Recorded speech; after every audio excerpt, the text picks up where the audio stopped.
P P പ്രേമ, നിങ്ങൾ ഒരു 48 മണിക്കൂർ സമരം നടത്തിയ വാർത്ത ശ്രദ്ധയിലുണ്ട്. അതിന് ഒടുവിൽ സർക്കാർ നിങ്ങളെ ചർച്ചയ്ക്ക് വിളിച്ചു എന്നാണ് ഞാൻ മനസ്സിലാക്കുന്നത്. സംസ്ഥാന ആരോഗ്യമന്ത്രി വീണ ജോർജാണ് ആ ചർച്ച നടത്തിയത്. നിങ്ങളുടെ ആവശ്യങ്ങൾ അവിടെ ഉന്നയിച്ചിരുന്നു. എന്താണ് സംഭവിച്ചത്? ഇപ്പോൾ സെക്രട്ടേറിയറ്റിന് മുമ്പിൽ നടക്കുന്ന സമരത്തിൽ ഈ മുദ്രാവാക്യങ്ങളൊക്കെ കാണുമ്പോൾ ഒന്നും നടന്നില്ലേ ഈ ചർച്ചകളൊന്നും?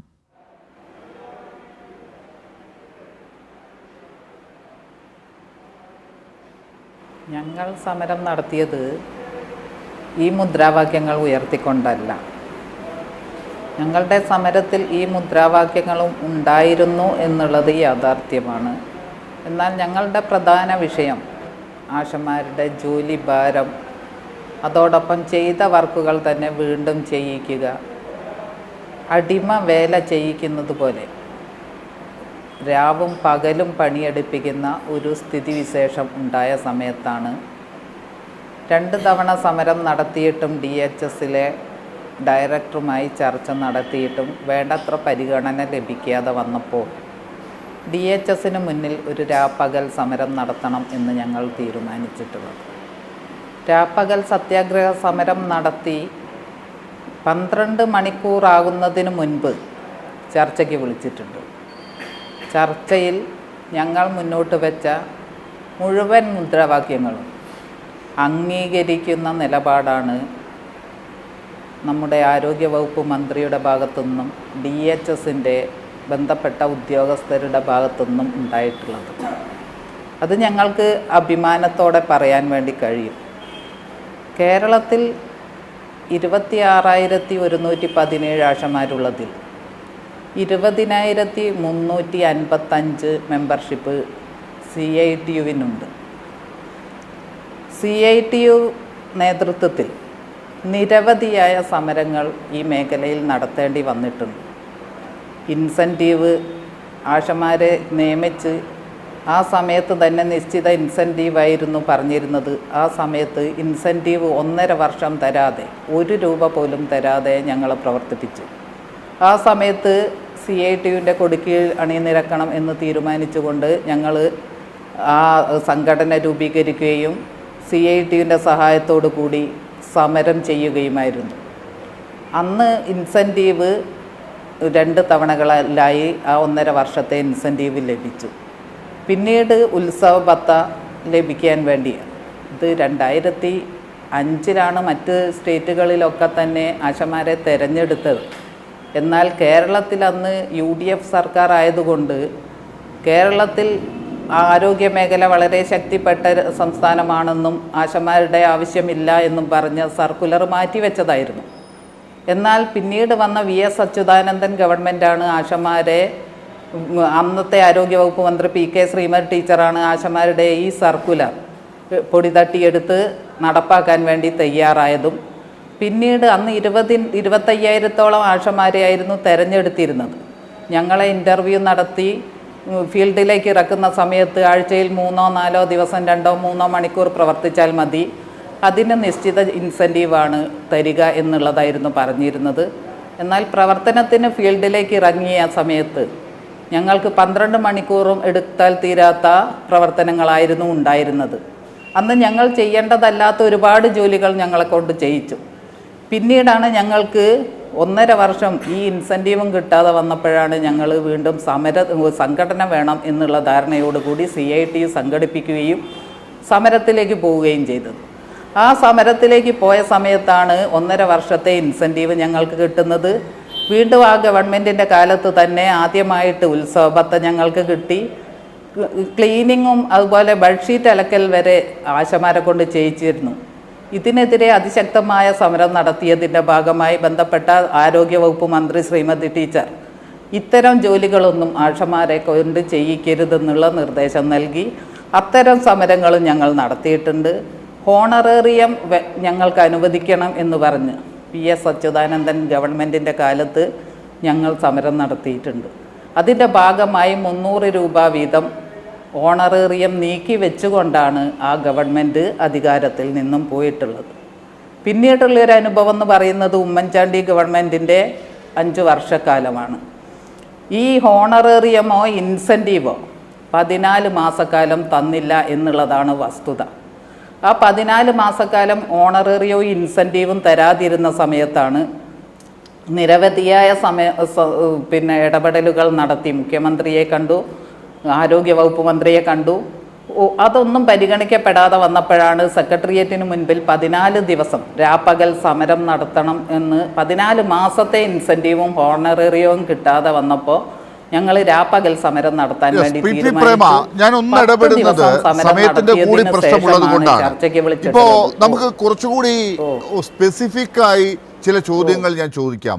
അതിലേക്ക് താങ്കൾ ഒന്ന് വരികയാണെങ്കിൽ, ഇപ്പൊ നോക്കൂ, താങ്കൾ ഈ പറഞ്ഞതുപോലെ 2005 രാജ്യം മുഴുവൻ തുടങ്ങിയ ആശാ വർക്കർമാരുടെ സേവനം കേരളത്തിൽ ആ സമയത്ത് ഉണ്ടായില്ല. അന്ന് കേരളത്തിൽ UDF ഭരിക്കുന്ന സമയമാണ്. അത് കഴിഞ്ഞ് 2 കൊല്ലം കഴിഞ്ഞ് ഒരു ഇടത് സർക്കാർ താല്പര്യമെടുത്താണ് ആശാ വർക്കർമാരുടെ ഒരു സംവിധാനം കേരളത്തിൻ്റെ ആരോഗ്യ മേഖലയിലേക്ക് കൊണ്ടുവരുന്നത്. അതവിടെ നിന്ന് ആ സർക്കാർ പോകുന്നത് വരെ നിങ്ങൾ നടത്തിയ സമ്മർദ്ദത്തിൻ്റെ കൂടി ഫലമായി ആ സർക്കാരും നിങ്ങളോടൊപ്പം പല ഘട്ടങ്ങളിലും നിങ്ങൾ ആവശ്യപ്പെട്ട സമ്മർദ്ദത്തിനൊപ്പം നിൽക്കാൻ ശ്രമിച്ചതിൻ്റെ ഫലമായി കുറേ മുന്നേറ്റങ്ങളുണ്ടായി. പക്ഷേ 2011 മുതൽ വീണ്ടും ഒരു സർക്കാർ മാറി വന്നപ്പോൾ, രാഷ്ട്രീയം മാറിയപ്പോൾ എന്ത് സംഭവിച്ചു എന്നുള്ളതാണ്. ഉമ്മൻചാണ്ടി സർക്കാർ വന്ന ആ ഒരു 5 കൊല്ലക്കാലത്തിൽ നിങ്ങൾക്ക് എന്ത് മാറ്റം സംഭവിച്ചു എന്ന് ആണ് അറിഞ്ഞു തുടങ്ങേണ്ടത്. ഈ 2016 പിണറായി സർക്കാർ വരുന്നതിന് മുമ്പ് നിങ്ങളുടെ വേതനത്തിൻ്റെ അവസ്ഥ എന്തായിരുന്നു? അതിലേക്ക് മാത്രം വന്നാൽ തൊട്ട് മുമ്പ് 300 രൂപ ഞങ്ങൾക്ക് നീക്കി വെച്ചുകൊണ്ടായിരുന്നു VS അച്യുതാനന്ദൻ ഗവൺമെൻറ് അധികാരത്തിൽ നിന്ന് പോയത്. ആ 300 രൂപ വീതമോ ഇൻസെൻറ്റീവോ 14 മാസക്കാലം തരാൻ തയ്യാറായില്ല. മാത്രമല്ല, ആ 300 രൂപയുള്ളത് 5 വർഷം കൊണ്ട് 1000 രൂപയിലേക്ക് ഉയർത്താനേ ഉമ്മൻചാണ്ടി ഗവൺമെൻറ് തയ്യാറായുള്ളൂ എന്നുള്ളതാണ്. ഞങ്ങൾക്ക് നിരവധിയായ സമരങ്ങൾ നടത്തുന്ന സമയത്ത് ഞങ്ങൾക്ക് ഉറപ്പ് തന്നു. മുഖ്യമന്ത്രിയും ധനകാര്യ വകുപ്പ് മന്ത്രിയും ആരോഗ്യ വകുപ്പ് മന്ത്രിയും ഞങ്ങൾക്ക് ഉറപ്പ് തന്നു. നിങ്ങൾക്ക് 5000 രൂപ ഹോണറേറിയം തരാൻ വേണ്ടി ഞങ്ങൾ തീരുമാനിച്ചിട്ടുണ്ട്. മുഖ്യമന്ത്രി കുറേ ഫയലുകൾ ഞങ്ങളുടെ മുന്നിലിട്ട് കാണിച്ചു. പക്ഷേ നിങ്ങൾക്ക് 1000 രൂപ വരെ മാത്രമേ ആ 2016 ആ സർക്കാർ പോകുന്നത് സമയത്ത് നിങ്ങൾക്ക് തന്നുള്ളൂ. ഞങ്ങൾ അതെ, മനസ്സിലായി. അവിടെ നിന്ന് ഇപ്പോ പിണറായി സർക്കാർ ആദ്യഘട്ടം കഴിഞ്ഞു, രണ്ടാമത്തെ ഘട്ടത്തിൽ ഇപ്പോൾ 3.5 കൊല്ലവും കഴിഞ്ഞിരിക്കുന്നു. എത്ര മാറ്റമുണ്ടായി? നിങ്ങളുടെ ഇപ്പോൾ പറഞ്ഞു കേൾക്കുന്നത് എൻ്റെ മുമ്പിലുള്ള കണക്കനുസരിച്ച് 10,000 മുതൽ 13,000 വരെ ഓണറേറിയവും ഇൻസെൻറ്റീവും കൂടി ചേർത്ത് ഏതാണ്ട് ഒരു 20,000-ഓളം ആളുകൾക്കെങ്കിലും കിട്ടുന്നുണ്ട് എന്നാണ്. ശരിയാണോ? യെസ്, അത് ഒന്നാം പിണറായി ഗവൺമെൻറ് അധികാരത്തിൽ വന്ന സമയത്താണ് ഞങ്ങൾക്ക് തെല്ലൊരു ആശ്വാസമായത്. കാരണം 1000 രൂപയിൽ നിന്ന് പടിപടിയായി 6000 രൂപ വരെ ഉയർത്തി ഹോണറേറിയം. പിന്നീട് ഞങ്ങളുടെ ഇൻസെൻറ്റീവിൽ വലിയ മാറ്റം വരുത്തുന്ന തരത്തിൽ ശൈലജ ടീച്ചർ ഇടപെട്ടു. ഫിക്സഡ് ഇൻസെൻറ്റീവ് 2000 രൂപയൊക്കെ അനുവദിക്കുന്നത് ആ സമയത്താണ്. നിശ്ചിത ഇൻസെൻറ്റീവ് ഞങ്ങൾക്ക് വെട്ടിച്ചുരുക്കി കേന്ദ്ര സർക്കാർ. ആ സമയത്ത് ശൈലജ ടീച്ചർ ഇടപെട്ട് ഞങ്ങളുടെ ഇൻസെൻറ്റീവിൽ ചില മെച്ചങ്ങൾ വരുത്താൻ വേണ്ടിയിട്ട് സാനിറ്റേഷൻ സമിതി ഫണ്ട് ഉപയോഗിക്കാൻ വരെ തീരുമാനമെടുത്തു തന്നു. അങ്ങനെ ആ ഒരു 5 വർഷക്കാലം ഞങ്ങൾക്ക് ഏറ്റവും കൂടുതൽ പരിഗണന കിട്ടിയ സമയമാണ്. അത് തുടരുകയാണ് ഇപ്പോഴും. പിന്നീട് രണ്ടാം പിണറായി ഗവൺമെൻറ് അധികാരത്തിൽ വന്നതിന് ശേഷമാണ് 1000 രൂപ കൂടി വർദ്ധിപ്പിച്ച് 7000 രൂപ ഹോണറേറിയമാക്കിയത്. ഫിക്സഡ് ഇൻസെൻറ്റീവ് ഇപ്പം 3000 രൂപ ആക്കിയിട്ടുണ്ടെന്നറിയാൻ കഴിഞ്ഞു. പക്ഷേ ഞങ്ങളുടെ കൈകളിലേക്ക് ഈ ഫിക്സഡ് ഇൻസെൻറ്റീവ് 2000 രൂപയെ ഇതുവരെ കിട്ടിയിട്ടുണ്ടായിരുന്നു. ശരി പ്രേമ, ഞാൻ മറ്റൊരു കാര്യം കൂടി, നിങ്ങൾ ഈ സമരം ഇപ്പോൾ നിങ്ങളൊരു സമരം നടത്തി, CIT ഒരു സമരം നടത്തി. അത് ആ സമയത്ത് നിങ്ങൾ ആവശ്യപ്പെട്ടതിൽ ഒന്ന് ഉപാധിരഹിത ഓണറേറിയം വേണം എന്നായിരുന്നു. മറ്റൊന്ന് നിങ്ങളുടെ ഈ ശൈലി ആപ്ലിക്കേഷൻ ആണല്ലോ, പുതിയ ആപ്ലിക്കേഷൻ. അതിൽ OTP സംവിധാനം വരുന്നത് നിർത്തലാക്കണം എന്നുള്ള നിങ്ങൾക്കൊരാവശ്യമുണ്ടായിരുന്നു. പിന്നെ വേതനത്തിൻ്റെ കാര്യങ്ങളൊക്കെ ഉണ്ടാകണം എന്ന് എനിക്ക് തോന്നുന്നു. അതിൽ ഈ രണ്ട് കാര്യങ്ങളും സംസ്ഥാന ആരോഗ്യമന്ത്രിയുടെ ചർച്ചയിൽ നിങ്ങൾക്ക് അനുവദിച്ച് തന്നു എന്നാണ് ഞാൻ മനസ്സിലാക്കുന്നത്. പ്രധാനമായും 3 കാര്യങ്ങളായിരുന്നു ഞങ്ങൾ അതിലേക്ക് വെച്ചിരുന്നത്. ഒന്ന്, ശൈലി ആപ്പിൽ ലെപ്രസി സർവേ ഉൾപ്പെടുത്തിയിട്ടുണ്ടായിരുന്നു. ആ ലെപ്രസി സർവേ തന്നെ വീണ്ടും വീട് കയറി എടുപ്പിക്കാൻ വേണ്ടി തീരുമാനിച്ചു ബന്ധപ്പെട്ട ഉദ്യോഗസ്ഥർ. അതോടൊപ്പം തന്നെ TB സർവേ ഈ ശൈലി ആപ്പിൽ ഉൾപ്പെടുത്തിയിട്ടുണ്ടായിരുന്നു. അത് വീണ്ടും വീട് കയറി ചെയ്യണമെന്ന് ഉദ്യോഗസ്ഥർ തീരുമാനമെടുത്തതിൻ്റെ ഭാഗമായിട്ട് അതിന് നിർബന്ധിക്കപ്പെട്ടു. അതോടൊപ്പം തന്നെ OTP സംവിധാനം വരികയാണ്. അത് ഏറെ ബുദ്ധിമുട്ടിച്ചു. ആ സമയത്തൊക്കെയാണ് ഈ ഹോണറേറിയത്തിൽ മാറ്റം വരുത്തണം, ഉപാധിരഹിത ഹോണറേറിയം തരണം എന്നുള്ളത് ഞങ്ങൾ 2 തവണകളായി ഉന്നയിച്ചതായിരുന്നു. അത് പരിശോധിച്ച് മാറ്റം വരുത്താം എന്ന് ആരോഗ്യവകുപ്പ് മന്ത്രി ഉറപ്പ് തന്നിരുന്നു. ഈ സമരവുമായി ബന്ധപ്പെട്ടുള്ള അനുരഞ്ജന ചർച്ചയിൽ 15 ദിവസത്തിനുള്ളിൽ അത് മാറ്റം വരുത്തുന്ന തരത്തിൽ ഇടപെടും എന്ന് ഉറപ്പ് നൽകി. അതുവരെ അതിനു മുൻപ് അഥവാ ജനുവരിയിലെ ഇൻസെൻറ്റീവ് ഹോണറേറിയവും അടിക്കുകയാണെങ്കിൽ ആ ഹോണറേറിയത്തിന് 10 ഉപാധിയുള്ളത് 5 ഉപാധി മാറ്റിക്കൊടുക്കണം എന്ന് തീരുമാനിച്ചു. പക്ഷേ അത് വേണ്ടി വന്നില്ല. 15 ദിവസത്തിനുള്ളിൽ തന്നെ ആ ഉപാധി എടുത്തു മാറ്റുന്ന സ്ഥിതിയിലേക്ക് പോയി. പിന്നെ എന്തുകൊണ്ടാണ് കുറച്ച് പേർ, എനിക്ക് തോന്നുന്നു ഒരു വളരെ നോമിനൽ ആയിട്ടുള്ള ഒരു ശതമാനം, 95% പേരും ഇപ്പോൾ സമരം ചെയ്യുന്നില്ല എന്നാണ് ഞാൻ മനസ്സിലാക്കുന്നത്. ഇപ്പോൾ സെക്രട്ടേറിയറ്റിൻ്റെ മുമ്പിൽ സമരത്തിലില്ല എന്നാണ് ഞാൻ മനസ്സിലാക്കുന്നത്. പിന്നെ എന്തുകൊണ്ടാണ് കുറച്ച് പേർ സെക്രട്ടേറിയറ്റിൻ്റെ മുമ്പിൽ ഇരിക്കുന്നത്? അവിടെ എന്താണ് സംഭവിക്കുന്നത്?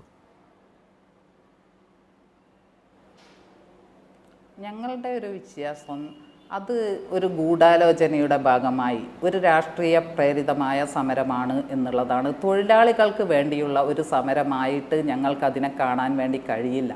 കാരണം ഈ വിഭാഗം തൊഴിലാളികൾ അനുഭവിക്കുന്ന ഒട്ടനവധി വിഷയങ്ങളുണ്ട്. ഇപ്പം കേന്ദ്ര ഗവൺമെൻറ് നിശ്ചിത ഇൻസെൻറ്റീവ് സ്ഥിരമായി വെട്ടിക്കുറച്ചിരിക്കുന്നു.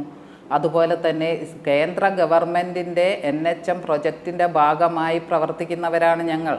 കേന്ദ്ര ഗവൺമെൻറ്റാണ് ഞങ്ങളെ തൊഴിലാളികളായും അതുപോലെ തന്നെ തൊഴിലാളികൾക്ക് വേണ്ട സർവ്വ ആനുകൂല്യങ്ങളും നൽകേണ്ടതും. എന്നാൽ കേന്ദ്ര ഗവൺമെൻറ് ഇതിനൊന്നിനും ആകാതെ വരുന്ന സമയത്ത് ഞങ്ങളുടെ ഇൻസെൻറ്റീവ് വർദ്ധിപ്പിക്കണമെന്ന് പറഞ്ഞുകൊണ്ട് നിരവധി സമരങ്ങൾ നടത്തിയിട്ടും ഈ കഴിഞ്ഞ ബഡ്ജറ്റിൽ പോലും ആശ എന്നൊരു പേരോ 1 രൂപ പോലും ആശയ്ക്ക് നീക്കി വെക്കുകയോ ചെയ്യാത്ത സമയത്താണ് ഈ കേന്ദ്ര ഗവൺമെൻറ്റിന് മുന്നിലേക്ക് നടത്തേണ്ട സമരം സ്റ്റേറ്റ് ഗവൺമെൻറ്റിന് മുന്നിലേക്ക് നടത്തുന്നത്.